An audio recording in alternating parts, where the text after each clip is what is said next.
We know there are many choices in internet radio, and the staff and host of LA Talk Live would like to thank you for choosing the internet's hottest destination for the most eclectic sound and invigorating talk. This is LA Talk Live. We are more than just talk.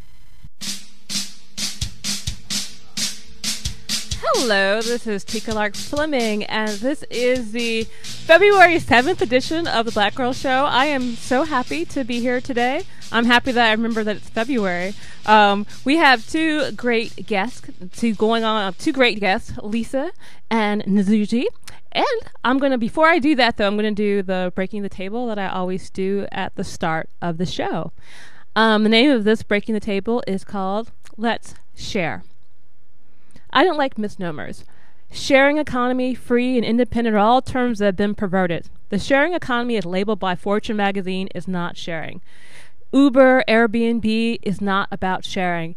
It is not about cooperation. Until shelter and food can be gotten in exchange for services, and that option is open to all people of all classes and all races, then it's not sharing. It's exclusion. The sharing economy where only the privileged who own property, a car, and can live on trust funds or the resources of historical wealth and education that was only granted to people of certain classes and certain races is not real, and it's not fair. If you don't have anything to share, then you don't get to fairly participate. If you are hungry right now, you don't get to negotiate. Only those with money, access, and time get to negotiate to pay the lowest price that won't let you die. There is nothing liberating or free about people with money sharing with other people who have money. That isn't groundbreaking. That's how racism and classism are done politely. It's not freedom. It's not cooperation. It's free market capitalism with an Urban Outfitter purchased indie t-shirt and an organic coffee. There is no freedom when the entire labor market has been destroyed. There is no freedom when even progressive people will support paying people unfair wages if it's through a convenient app. There is no freedom when you have to earn $68,000 a year to afford an average apartment in Los Angeles. There is no freedom when we are fighting not for $33 an hour, but $15 an hour in 2019.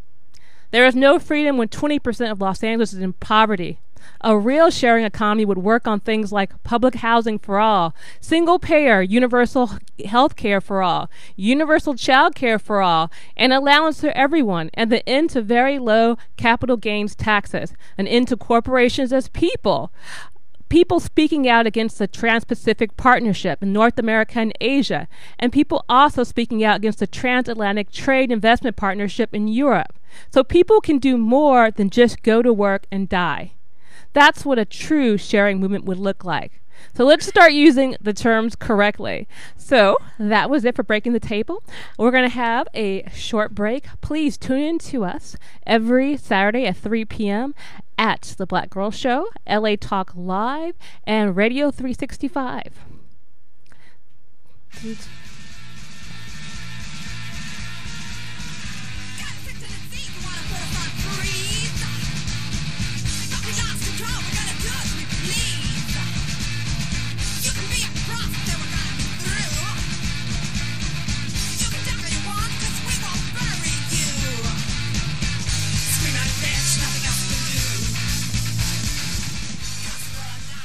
Hello, I'm back, and our next guest, well actually our first guest, is Lisa Teasley. I'm going to read her bio. Lisa Teasley is the author of the acclaimed novel Heat Signature and Dive and the award-winning story collection Glow in the Dark, all published by Bloomsbury. Glow in the Dark is a winner of the Gold Pen and Pacificus Foundation Awards. Her past awards include the Merrill Miller Award, the National Society of Arts and Letters Award, and the Amaranth Review Award. Lisa Teasley's essays and stories and poems have been much anthologized and appearing in publications and media such as Los Angeles Times Magazine, Christian Science Monitor, National Public Radio, Essence, Zyzzyva, Los Angeles Review of Books, and Black Clock. Her BBC television documentary, High School Prom, was in long-term rotation in the UK. Lisa has taught fiction writing at UCLA's writer program, Antioch University, UC Riverside, and Cal Arts MFA program, among others. She let's see here, at least for not, writing program among others. For the nonprofit Spoken Interludes, Lisa Teasley taught writing at the Juvenile Hall Community School program in Chatsworth, and for the nonprofit LIDE, a school for girls in Haiti. She is also a mentor at the Youth Mentoring Connection. So that is Lisa. I'm like, how am I going to mess that up? I love Lisa because Lisa, I think, is the only person that has cooler hair than me. You know, we are like fighting for the cool hair championship right now. Lisa's winning. So I'm going to ask you a random question. Your favorite LA beach? Point Dume. Oh, okay, all right. It's a gorgeous beach. Oh, so I can tell you're a beach person. As the beaches in Big Sur. Oh my gosh. Yeah. I'm thinking like that would be a question to ask you, like something you would be into. Right. You know, yeah. I could have like, oh, what's your favorite bookstore? No, that's too easy. You're a writer. Because all the art people are getting upset with me because they're like, why are you asking us about bookstores and stuff? And you're asking all the writers like all the easy questions, like what's your favorite bar? Okay. So you have your book Dive, which is your debut novel, and it was a tale about a love affair between a construction worker and an animator in Anchorage. You have Heat Signature, kind of like a L.A. noir, kind of a novel, and then you have your short stories, Glow in the Dark, which I'm not sure. Is that going to be those going to be like little plays or something? That's going to be a kind of LA story for Lisa Teasley at some point, or no? Actually, one of the stories we did perform on stage as a play. Mm-hmm. One of the stories in Glow in the Dark, and I was thinking that was something that maybe in the future I would, pursue a bit, because I do tend to write a lot of dialogue, and and it lends itself well to being read live. So I'm thinking that could be something that I'll look into later. No, because that's the whole thing. You do have a lot of like dialogue. I feel like in a way, like I call like there's certain like LA writers, and I almost put them in this category called like Southern California Gothic, where you're kind of like beat, kind of like Southern Gothic, kind of telling a story, kind of not, just kind of like just talking a lot. Right. But I mean, it's a distinct California style of writing. Mm-hmm. I mean, do you think like Southern California has a writing style? I don't know that I would say Southern California has a writing style, other than I see it more as a melting pot style, because we've got people from all over the world here. Mm-hmm. So it's a little more global in my view of the literary scene. Mm-hmm. In terms of fiction in particular, because I don't know so much about the spoken word folks or even the poetry, but I would say that literary fiction, at least, we're kind of all over, mm-hmm. all over the place in terms of what we're writing about and the style. Yes, this is true, but it seems like you all write about murder at some point. Okay, so the California noir. Yeah, like what is that going on? Why does somebody always have to die in all your stories? I know that's like a theme that goes through a lot of LA specific writers. Right. Well, in my defense of not always writing about noir, I'm currently writing about a musician who's just been dumped from his band, and he's really just dealing with, is this mental illness or is this spiritual transformation or what's going on? Mm-hmm. And he's just trying to find himself, and there's no murder in it so far. So far. I don't think there will be. You don't think there will be? I don't think so, but of course I don't know what his entire journey is yet. I never plot out the entire story. You don't? No, not at all. Oh, so you're one of the people who actually just kind of like lets the character like take you where it needs to go. Exactly. Otherwise, it's no fun for me, and there's no catharsis for me if I'm planning it ahead of time, like a script. Yeah, but you know what? Maybe that's my whole problem. Okay, I have it all planned out, and I just fill it in. Okay, all right.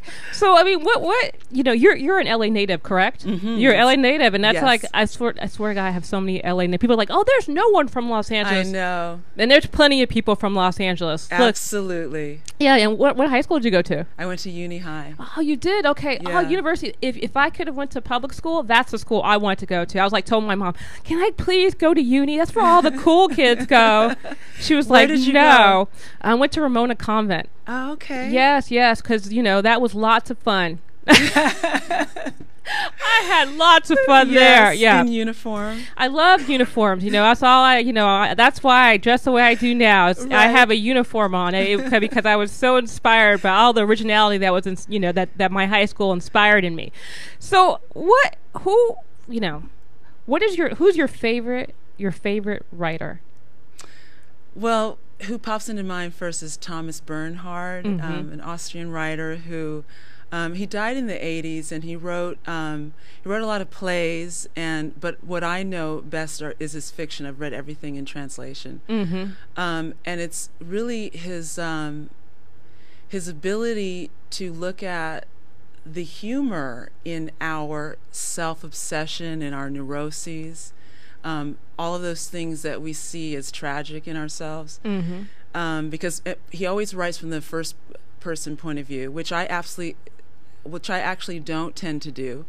But he'll write about a writer, and it'll seem like it's navel gazing, and yet it's extremely universal and extremely liberating to see someone kind of dive into that abyss, that small abyss, and then kind of pop out on the other side to, like the ocean in the sun kind of thing. So he's my favorite. And then Toni Morrison. Okay. That's all. It's like it's kind of people who are taking a journey. Exactly. Taking a journey and coming out sometimes good, sometimes bad, but it's a journey. It's a journey. It's it's what they call it. It's not getting there. It's a destination. No, that's not right. You know what I'm talking about? Yes.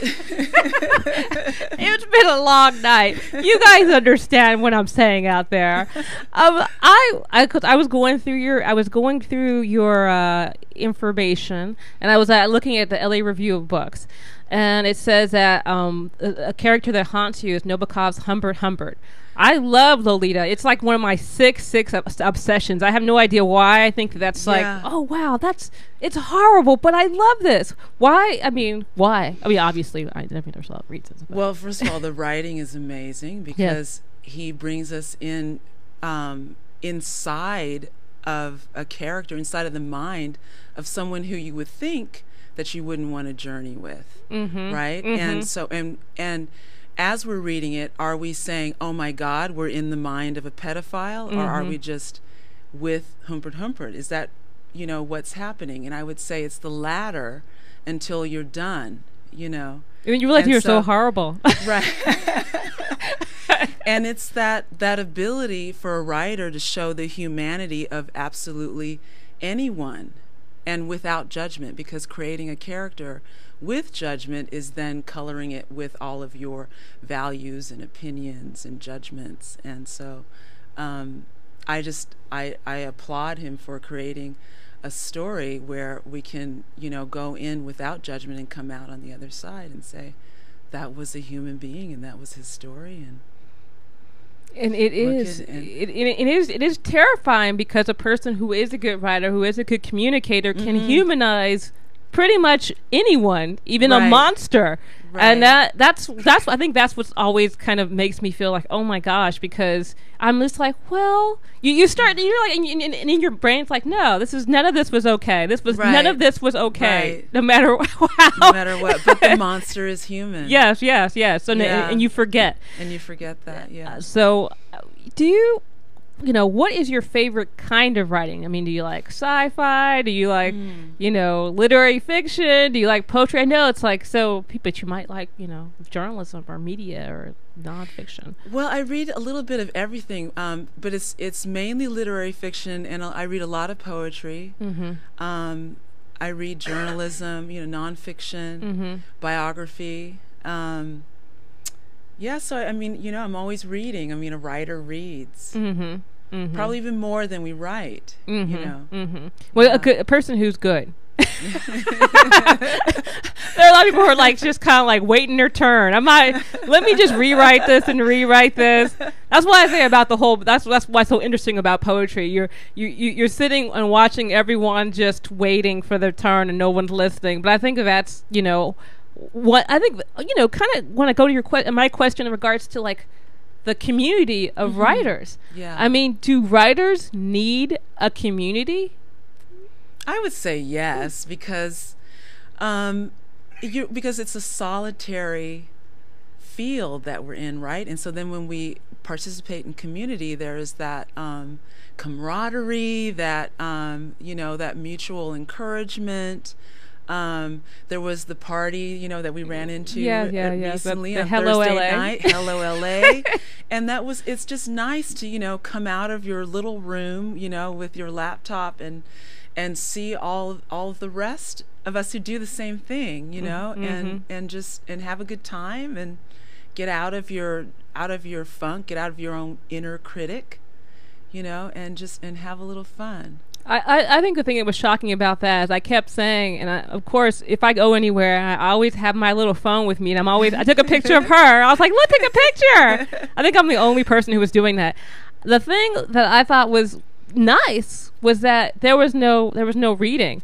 I kept waiting for the reading. I was like, they're like, there is no reading. I'm like, what? How are they going to hear? Everybody's drunk now. No one's going to be paying attention to the reading. Right. It was like it was over. I was like, that was actually very nice. It was very nice. It was just to commune. Yes. Yeah. So I guess we do need a community, but maybe not so much to share our writing, but just to kind of share our experiences. Yes, exactly. Oh, that's actually like a whole little concept, Right. We're not even, that's, to get out into humanity, because yes, I can see people kind of go into their little hole and right. just I never see them again. Right. So, I keep running. I've kind of run into you, I think, several times, and it's very strange. I'm always like, oh, Lisa. Oh, it's Lisa again. I'm like, it's like we leave the house at the exact same time. Right. Yeah. So, maybe it's little soul appointments. Yeah. Say hello. So, they have a thing called, we all know, a thing called African American literature. Mm-hmm. And then they have literature. Do you think that the definition of African American literature is too narrow, or the definition of who can do literature is too narrow?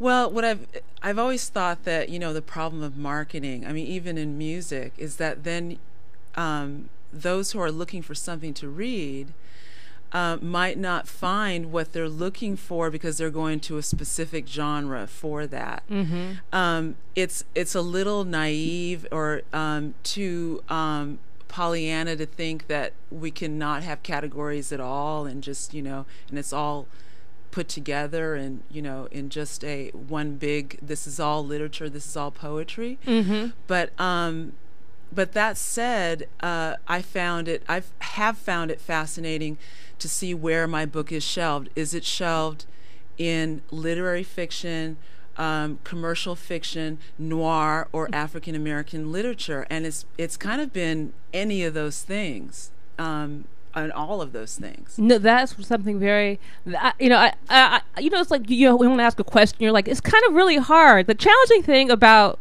it's not challenging, it's just interesting. Right. You don't really get put into the African American literature, and not all the time. No, maybe if they've seen you, they just kind of go, oh, we're going to just throw her in here. Right. But if they've never really seen you and they kind of just read your work, they're like, oh, okay, literary fiction, right. noir, they don't really, how did that come about? Because you're very obvious who you are. You got your picture on your website. Right. How do they decide who to put where?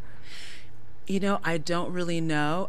My picture is not on the paperbacks, which I actually asked for that, mm-hmm. Because they were going to do it, and I said, well, let's try it without, because I was thinking as well about male readers. I mean, mm-hmm. I know how there's that generalization that men don't read women, and yet what I've found in terms of emails that I get or letters that I get, that I actually have more male readers than female readers because I have quite a few male protagonists. Mm-hmm. And so that said, there have been reviews where it doesn't mention that I'm a black writer, or that the characters are black or white or Asian or Latino, because they're any of those things. Mm-hmm. And so that has actually been really interesting to me. And it's normally in the black press, it will say this is a black writer, this character's black, this character's white. Mm-hmm. And that's, I don't know what to say about that, but mm-hmm. that's just what my experience has been. Mm-hmm, mm-hmm. I think they're trying to say, like, oh, you should read this, we're in it. Yes. I think yes. that could be what it is. Like, yeah, right. You might not look for it, but you should read it because she's one of us. Right, exactly. That's what I always feel like it's like this signal, like you's okay, you know. Right. But you know, I'm not really sure. I can't get. I'm not in the mind of everyone. But I always thought it was, you know. I mean, how did you get your first book published? Like, how did that come about? So let's show some of your books. Okay, so here's Dive. That's the first novel. The first book was Glow in the Dark. Yes, which are the stories. And the hardcover of Glow in the Dark was published by a small press in Seattle called Kuhn Press. Mm-hmm. And the publisher and I got to know each other. He had asked me to write an essay for an anthology years prior to the story collection, even the idea of the story collection. Mm-hmm. And so then after he published that, it got a great deal of press and, you know, won some awards. And then Bloomsbury picked up the paperback rights and then, you know, published the story collection in paperback. And then, you know, gave me my book deals for the novels. Okay. Yeah. So it's just kind of like you just kind of like going along. It wasn't, you know, and they were like, oh, yeah, you were cool. Let me. No, it was more. It was more than that. It was like, oh, her work was good, and this is why.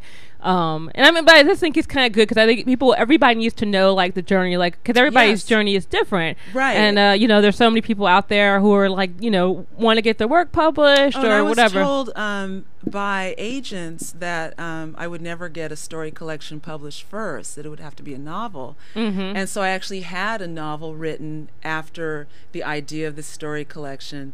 But it ended up that the story collection got published first. And so there's never any rules. There's never any one way, you know, to getting published. And so, you know, that's the thing that you can never listen to those, you cannot do this way. You know, it's got to be just the way what you believe in. Because I actually believed in the stories first. Well, that's you know, that's very inspirational. And I'm not saying that with sarcasm. No, I'm serious. Yeah. You know, that's the whole thing. LA, we have this very like way of talking. No, I'm just saying it's I think Generation X it's a problem. It's a disease. I'm like, I have to tell people I'm being authentic when I'm saying this, and they're just like, are you sure? I'm like, yes, I am totally sure. Yeah, I believe you. Okay. So how did, you know, from LA when you were growing up and LA now, I mean, has it changed for you? I mean, is it different? Is it better? Is it worse? Do you care? Well, what has changed is I used to say I could get anywhere in 20 minutes time.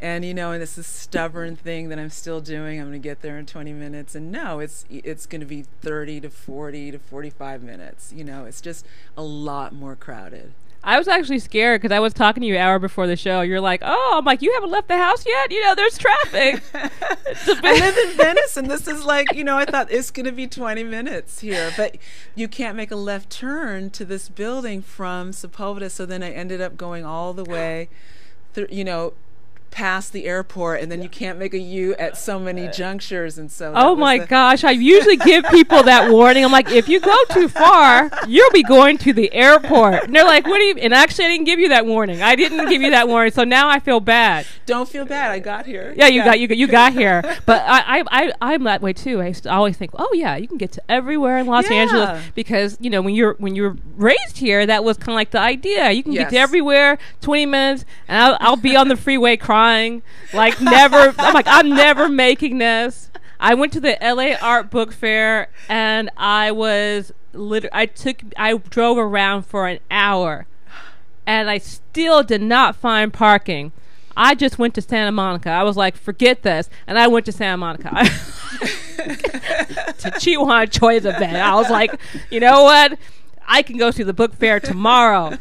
So what do you think? Which town do you think is more literary? LA or New York? Or maybe it's like a place in Iowa. I don't know. What do you think? Well, I don't know if it's still, if the numbers are still the same, but I think that Seattle actually is the place that reads the most books. I think that's where the most books are sold. I might be wrong, but that was a stat I heard a while ago. I lived in New York in the 90s, and it felt the New York literary community felt a lot more. There was a lot more high pressure because the business is there. Yes. Whereas here in LA, it's a lot more relaxed because the business, quote unquote, is not here. Mm-hmm. And it's the same thing with the art world as well. And so I would say, I don't know. I mean, also there might be that California actually, because it's larger state, that there's more books sold here. I mean, I'm talking, out of just like stats I've read over the past few years. I don't know what it is today, Mm-hmm. but New York is still, of course, seen as the place where books are sold, books are written. I have to control myself and not go to Google and try to figure out what it was. Yes, yeah. Like, or anyone that's listening now. Is Yeah. Go Google it? Like, what is it? What do you go? It? Yeah. And who? And another thing too, I think it's really with Los Angeles is that writers is kind of viewed as like a hobby sometimes by people who are not in the whole writing gig. Like, oh, so do you have a screenplay? No, you don't have a screenplay? That's the real writing. Screenplays are the real writing. This is a fake. This is a book that you write in order to get a screenplay. You don't write that because that's right. the end. Or that's just cocktail chat, because there are so many writers here writing books. So many books coming out of this city. Yeah. And we know that. Yeah, it's just that everyone else doesn't know that, and also that so many people don't know that there are natives here. Just because everywhere I go and I say, when I say I'm from LA, really, I've never met a native before, and I hear that at every single. And they're gathering. like, and she can write and read. It's like, well, you're from Los Angeles and you write books? I didn't know that existed. That's what I think somebody actually told me. They were like, I didn't think you were from here because you're not a moron. I'm like, well, thank you, I guess. Well, you probably heard it before. Yes. What are some projects that you're? Oh, before I ask you that, and I swear to God, it's like I'm always like I need to just Facebook these interviews because I need to just be on Twitter doing these interviews because I'm always thinking that people know what I said already, and it's just in my head. So, what are your your next projects that you'll be doing? Do you have anything that you're working on? Well, I'm working on a novel right now, and since I'm a painter, I always have a painting on the easel, so that's always something that I'm doing, and I'm usually working with kids in some kind of capacity, and on Monday I'm going to meet with the people at the Right Way Foundation, and so that's probably my next project, is teaching a workshop there. I did not know that you were a painter. Yeah. What happened to that? I used to show a lot in the 90s, and then when my books took off, then it just became a bit more about book touring, and but I was always a writer first. It was just that I'm always quietly painting, doing commissions, and and that kind of thing. And then I'm in the art collective called How Do You Say Yam in African, otherwise known as the Yam Collective. Oh, okay. Yeah. I did not know that. Probably at some point I did know that, and then just because you do so many things, I just fell off my memory. That's I'm known for the writing. Really, But I'm always painting too. Wow, you're just a very talented person.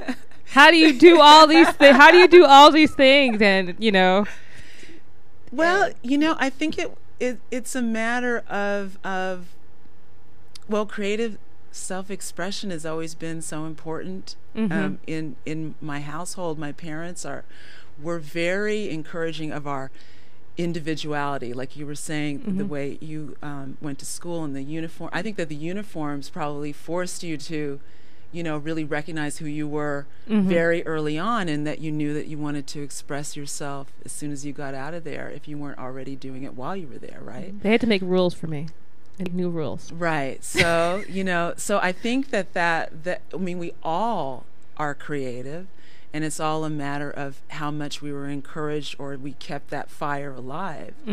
So I don't think of it so much as how do we find the time to do those things, as much as how do we not find the time to keep ourselves, interested in life, passionate about something.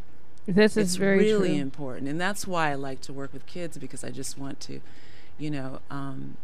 keep that spark, see that blossoming. I mean, it's a selfish thing too, because to see a kid blossom, there's nothing more exciting, to experience, to witness.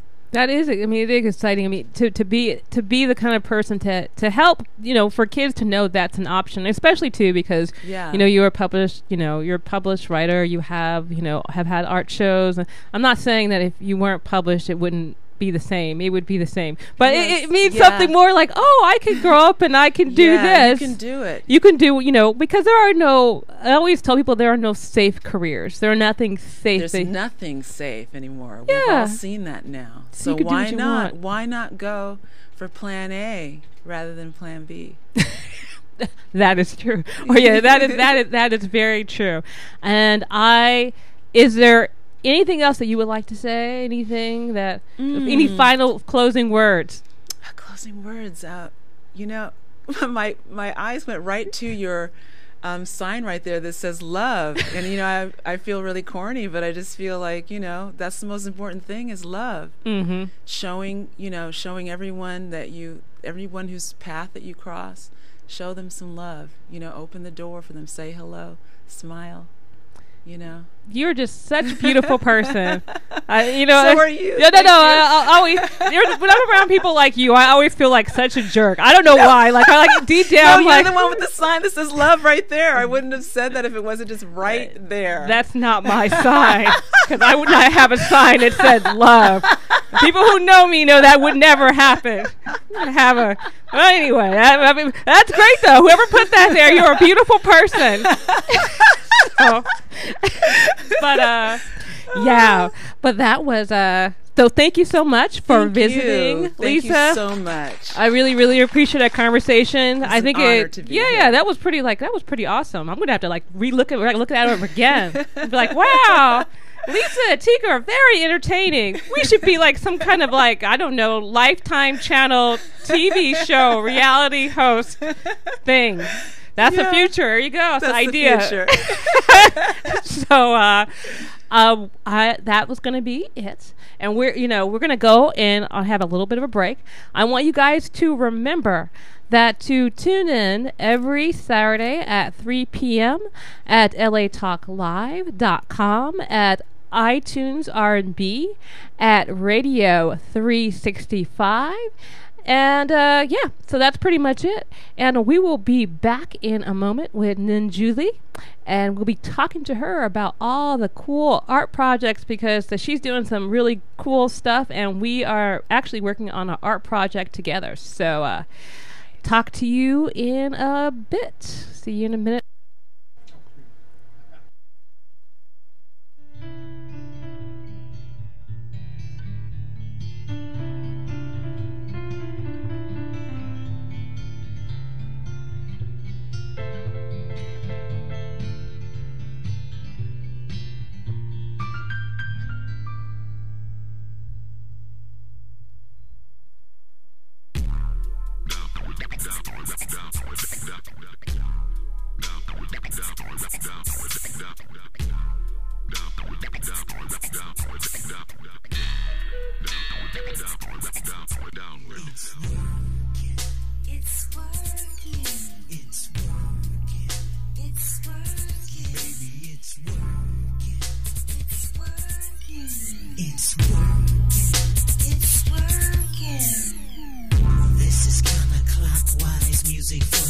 No longer can we sit and shed, it's time to rise. Life full of maggots, niggas and flies. Trash, ash and cash, where does the truth lie? As the youth cries, hate subsides. The planet is terrorized, leaving no place to hide from the third eye. Downward. God is a mirror in the sky, color outside the lines. All in time, all this time in the mind. Unfulfilled ambition, broken ladders to climb. Red wine, white lines, blue collar crime, stars got us blind. Nation on the decline, flat line, your lifeline. Alley, oxen free. What does the future hold for me? I've been punished for my crimes, but still I can't find peace of mind to set me free.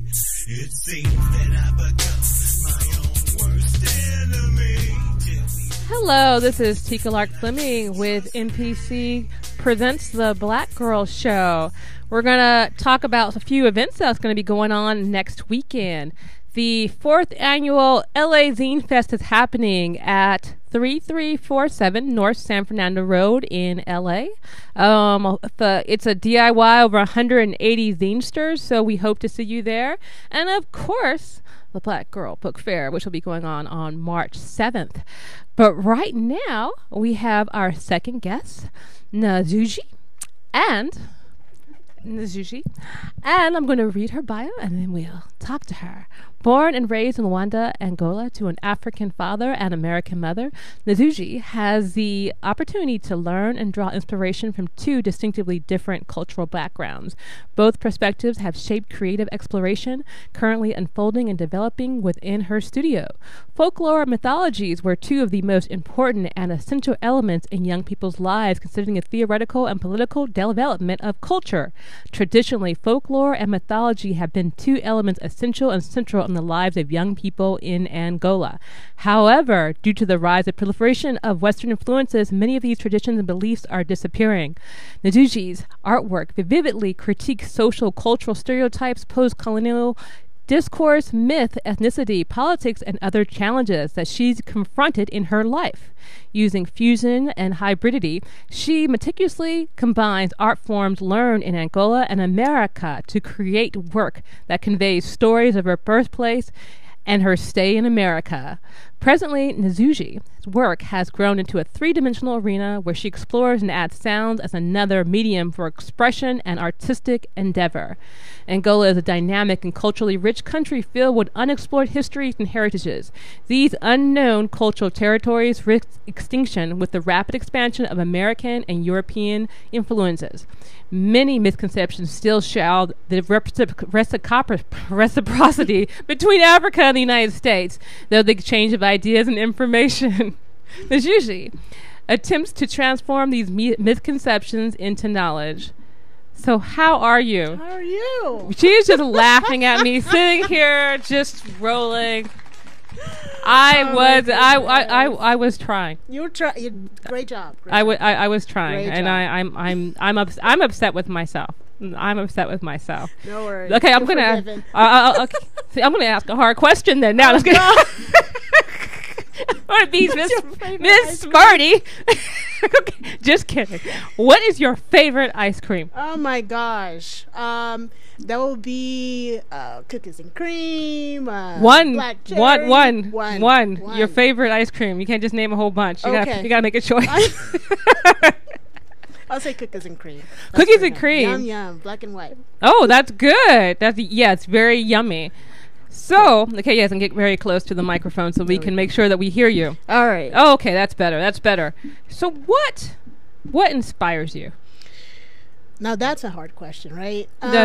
Well, many things inspire me in a sense. I mean, my life, where I live, community, environment.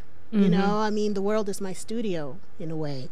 So I take inspiration from other people, stories, what's going on, news, different kind of news, world news, you know. So I just don't stay in one place, though I live in one place. You live in one place, but you know, I think I remember when I first met you. I met you at Papillon's Michelle's gallery. That's right. And I saw you had these pianos. I was like, they're not little, but they were actually like you had several pianos that had several stories on them. That's right. And was it kind of like a mix of Western culture and Angola, or it's anywhere you wanted it to be? Mm-hmm. It's literally your environment as you see it. You know, Mm-hmm. it could be good or bad. It could be a street, could be my street, and you know, it's a combination of things. Mm-hmm. I never add like a place to it, though it has a name, you know, street name or boulevard or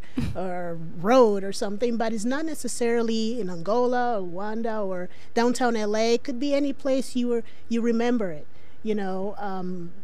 maybe you walked around in a neighborhood that was kind of harsh and you wanted to leave. That's that neighborhood, you know, or that one that you want to be, oh yeah, I want to live here. That's that neighborhood, you know. So those keyboards kind of is that representation of everywhere that you go. The situation is actually the same. Doesn't matter where you are. Could be here, could be there. People act the same.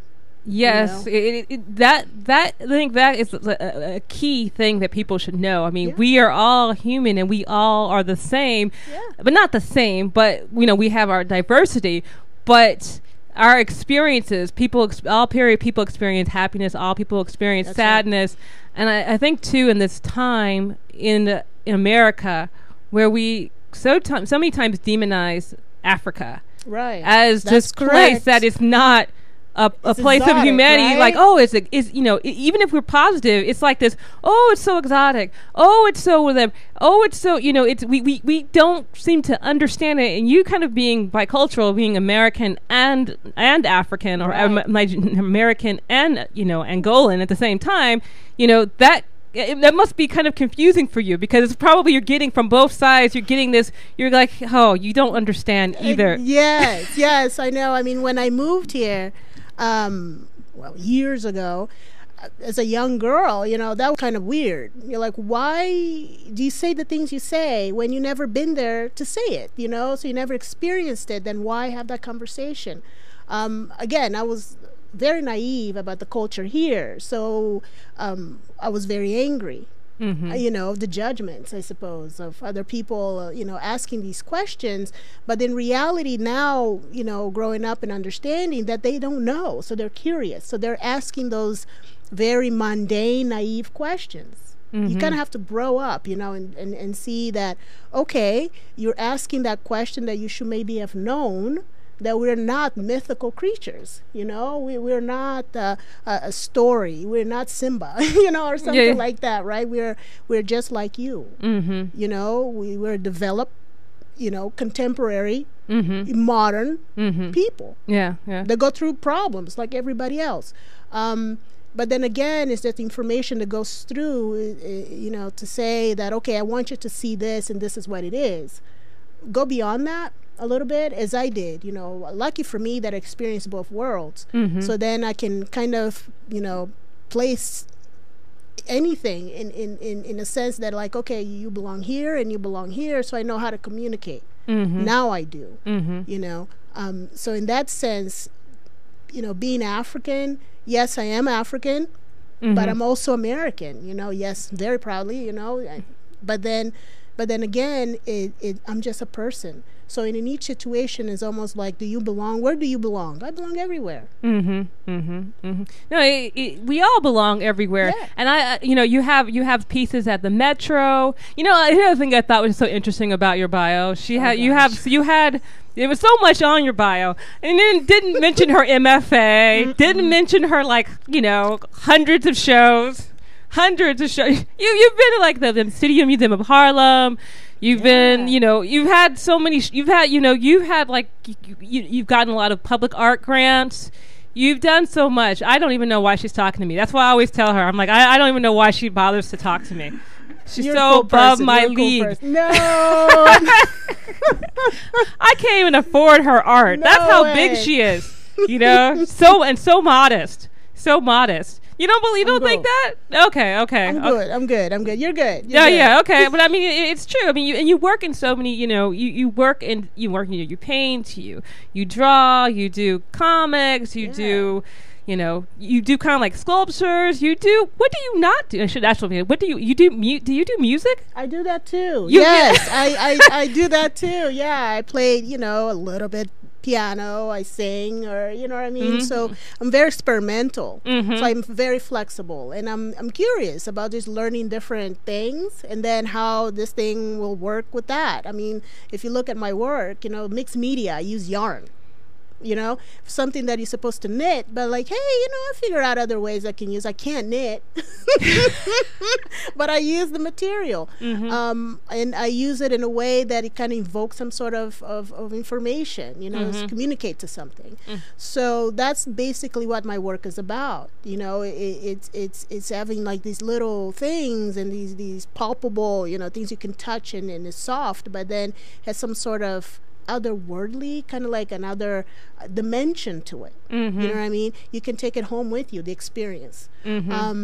So yeah, the flexibility in making art, in all of us, in every artist, you know, I think is being flexible and being open to learn different things. That's what we do, basically, and we try everything. You actually do try everything. I mean, I think that's something. It's I haven't seen. I mean, there are a lot of people who call themselves mixed media artists, but they are not quite. They don't quite do everything. They do. You know, it's not, you know, putting wood and paint together. I mean, yeah, I guess that's mixed media. I'm not trying to, you know, disparage anyone, but that's not quite like what I would in my own head. I kind of imagine like what you're doing, like this work that's so, you know, it's complicated, but it's addressing, it's fine art and it's sophisticated, but at the same time it's folk art. It's like this weird mix. Yeah, this fusion. Right? Of you know, different perspectives. Right. And I guess that's probably because of your heritage and maybe you having to see both sides. True, and also because of the environment that I live in. You know, I don't live in a palace somewhere where everything's so fine art or whatever. I mean, if you look at your environment where you are, people around you, people you work with, you know, you talk to, we're kind of down to earth, you know, everything is kind of down to earth, you know, it's just down there and say, okay, so it's not really up here. So you have to kind of find a middle ground, you know, where everyone can be involved. You know what I mean? It is fine art, but then it's art for you. You know, if I'm talking about keyboards, somebody here plays the piano, you know, and maybe wants to touch it. Like, can you still play that art? Yes, you can. I did not know that because I can play the piano. I really did not know that. I should have done that. It's functional. Okay. You can still play. We know they have, you know, people always tell you, don't touch the art. The art, that's right. And I mean, I had that performance. I even did a performance at the Hammer Museum where I touched my art, you know, and have a whole 4 movement piece. You see what I'm talking about? You see what I'm talking about with her? She's like doing stuff at the Hammer, playing like the piano, you know. Keys. Yeah. Paint keys and stuff. Yes. But right. but so modest, just so random. So random. Oh yeah, just like by the way, it's kind of like me. I went by, I got this drink at this bar. You're like, I was just playing at the Hammer one day, you know, doing my whole art thing. That's right. You've been in it too long, and then everything just becomes kind of normal. So I was gonna say, are you jaded now? You know. Are you jaded by your success? Not even that. It's just part of life. You know, you've been doing it for years. You know, I mean, the first experience, you know, you're a kid and oh my God, I got my first show. Boom, party. But then now you're doing it so many times. Okay, let's do another one. You know, So that's what it's all about. People who are not in the art world. It's so funny. I need to put like all the stuff that I need to put down her whole like CV of all of her art projects and other people's, and you can see like this is like a huge big deal. It's not like some you know, people just get shows all the time.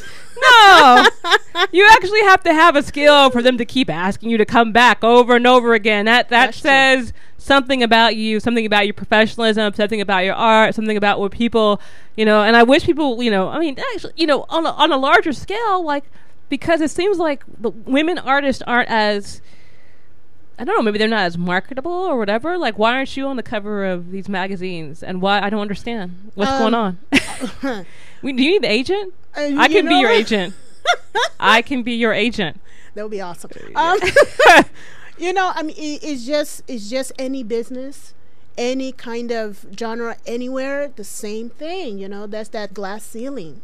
For women. For even women, not just women of color, for any women. You know what I mean? I mean, if you're talking about success in the arts, we're talking about that 1%. You know what I mean? Look at the movie business. It's almost the same thing. That same actor, you know, in all these different movies when you have all these other actors behind them, right? So it's that same idea. You know, yes, done shows and whatever, but is that glass ceiling? You know, there's something that is missing, or there's a bridge you cannot cross, or it's just, it's like anything. It's like any kind of work, any kind of genres, any kind of thing you do. You know what I mean? Yeah.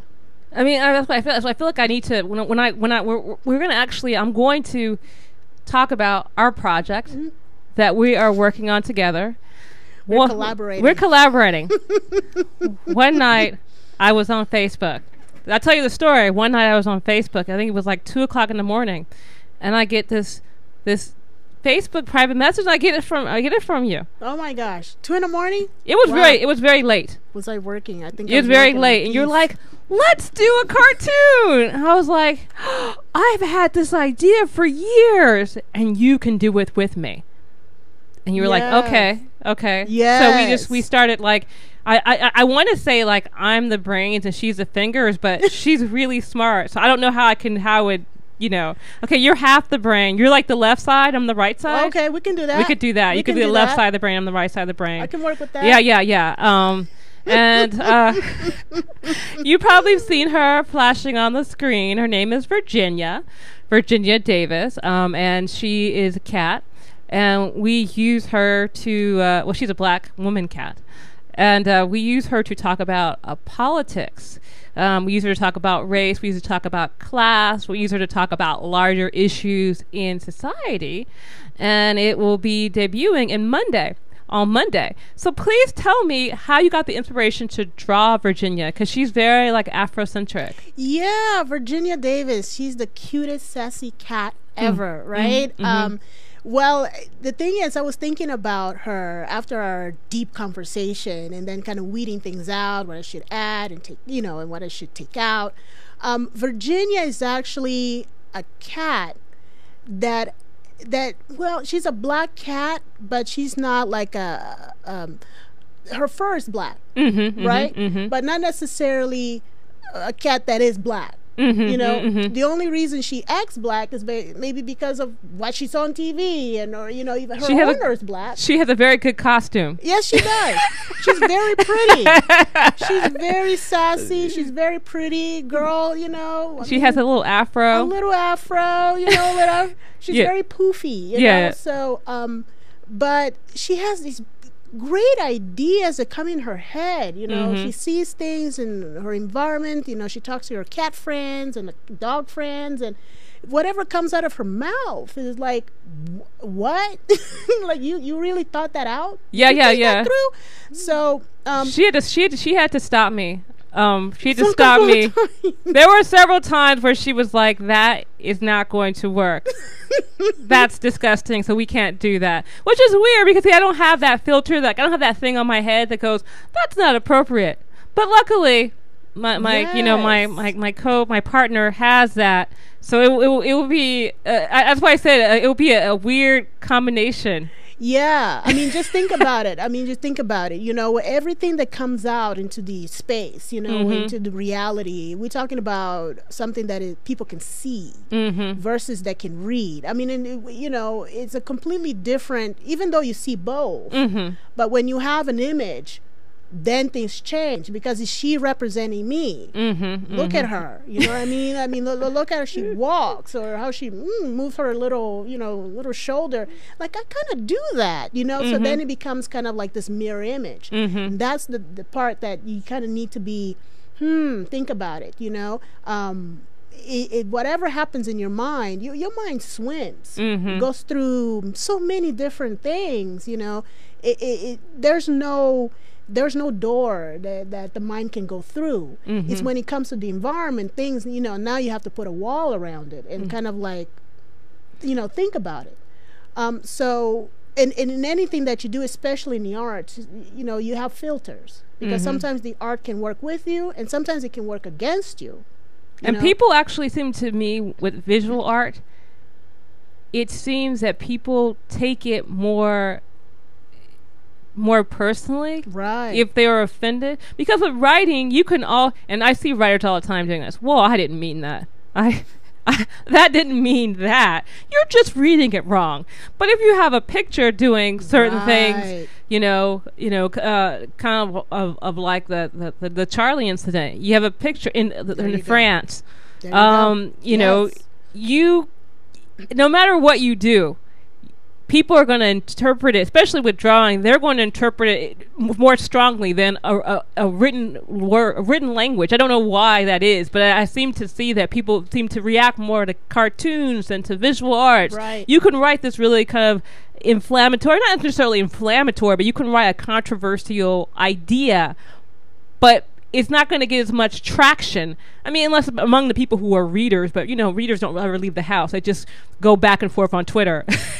But people, that's right, who are visual people, it seems to impact people more. So I mean, do you see that? Because you do so many things. You're a Renaissance woman. I'm there, right? Like that's my environment, and I am an image maker, right? I'm a visual artist, so I kind of I've learned. Actually, maybe the proper word is I learned how my audience kind of see. So then again, I have to kind of turn around and become that audience. In anything that I do, even sound too. You hear it. And how's that related to the image that you make? So going back to Virginia Davis, that's exactly right. Even though she's a representation, she's an animal. She's a cute cat. But then you gotta think about, okay, she's not a regular cat. She's a sassy cat. So, I mean, is that really a representation of black women? No. She's just a cat. And, that lives in a house and well-fed. Well-fed cat. Well-fed cat. She got all the trimmings and that we should be jealous about. But again, she's just a cat. That has some really interesting ideas. So it's almost like you have to create that separation. She's not human. Yes, she's created by a human being, but herself, she's not human. So that representation of how she sees politics or how she sees race or how she sees gender, to whom? To herself? I mean, the race of her catness? Or is it her owners or whoever she sees, because then we are judgmental. We judge people all the time. Now, is she judging the human being? Okay, maybe so, right? Maybe not. It's just what she sees. Yeah. And then she feeds on it, So, and interesting enough, that's how people sometimes act too. Just see something. Okay, let me think about that. But do you have all the information? Yes. Yeah, and that's that. Yeah, we act on historical information, generational information, from what books we've been allowed to see, from what perspective we've been allowed to see, what news sources we've been allowed to see. So even our information that we think, well, I have filtered this and I have over and over again. Well, same thing with the internet. The internet used to be like this really, truly open thing before, Wikipedia. I was on the internet before there was Wikipedia. I was on there. And I remember putting stuff in, and there were when you put items in, certain things come up.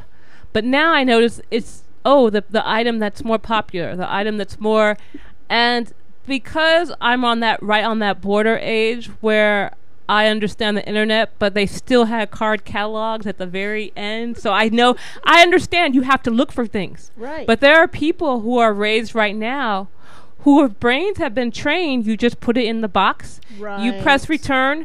They don't even know that there could be something else. There could be something deeper. Because when you do it, when you kind of like the analog research, we knew we had to go and dig deeper. When I was a little kid and I was doing projects and I had to go to the encyclopedia, I had to look through the encyclopedia. Oh, it's not enough here. I have to go to the library and get a book. Right. Now kids go put information to Google. And it's not that Google's bad, because for somebody like me who understands how to research and how to look, right. But that's a scary thing. That is definitely is. I mean, it's almost like a two-edged sword. Mm-hmm. I mean, it does help you, right? I mean, you reach areas you never could reach. I mean, you go into libraries you cannot go walking, maybe across the nation. But then again, it's almost, just going back to that, like cell phones. Once upon a time, my mom said you can use a cell phone for emergencies. Yeah, right. Yeah, right. You better texting it now. It becomes an office now. I mean, Make sure you get your mic. Right. Sorry. Yeah. So, Okay. so it's technology in itself is almost like it's a blessing, and it's, you know, some certain extent, but also could be your doing. So it's almost how you use it, to what extent. But then again, don't say what you see on the screen is the full story. It's not. It's not. It's definitely not the full story, you know. And right, even with different with countries, America, with Angola, with, you know, I just, you know, I was just very, you know, the last week we had on Unire Brown Gabon, and actually Gabon Brown, and he was talking about Tanzania, and it was, you know, he was talking about his show on albinism, right? And but I really wanted to be like, okay, I need to have another balance for this, because they're talking about people, you know, and I'm like, this is like the perspective people have, right? And it's not fair, because there's so much information that's out there that is negative, that is not.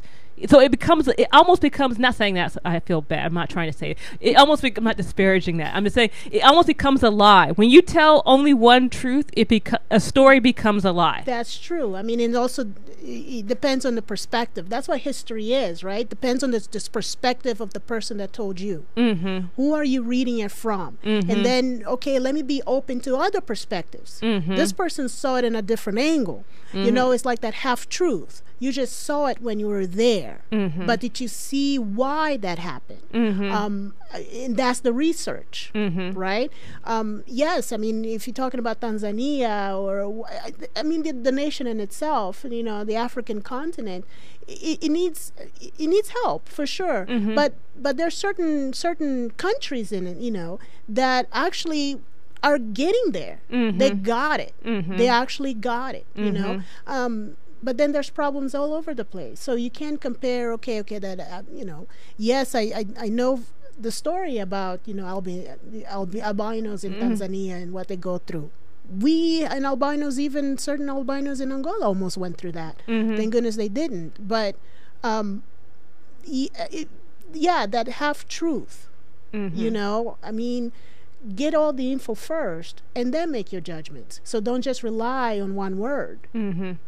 Exactly. You know? I think Virginia Davis is like that a little bit, right? She's Yeah. a little bit about that one word, right? Exactly. And then create the perspectives in your mind and blurs it out, you know? So we do have to be careful.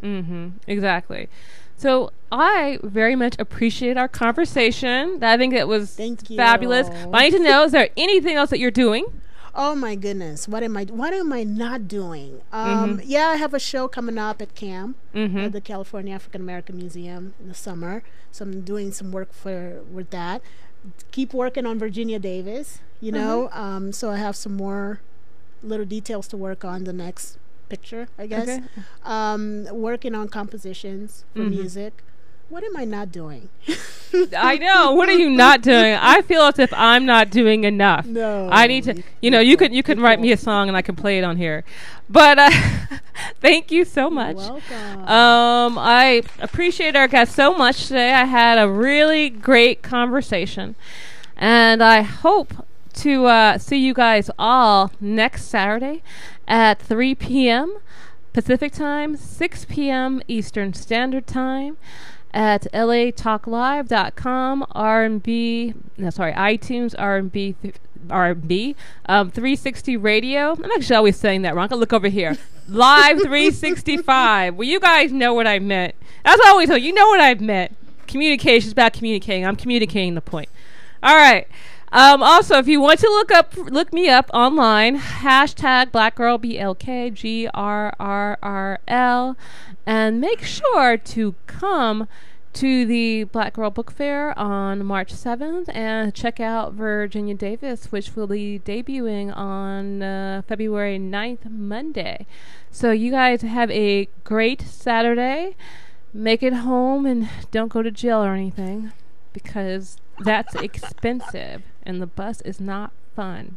Oh, no, I'm just kidding. The bus is great. The bus is great. Sorry. Public transit and all that good stuff. That's right. All right. Talk to you later. All right.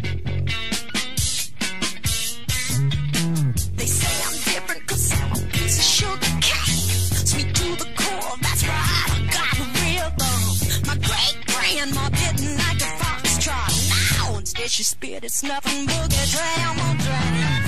Spit on.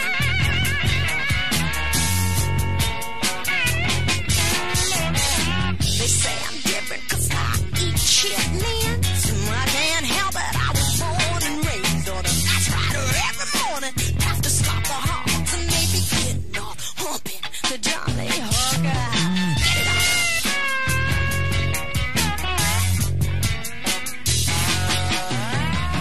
They say I'm different 'cause I'm a piece of sugar cane. And when I kick my legs, I got real bomb. My great-grandpa was a blues lover. He be rocking his moonshine to baby King and Jimmy.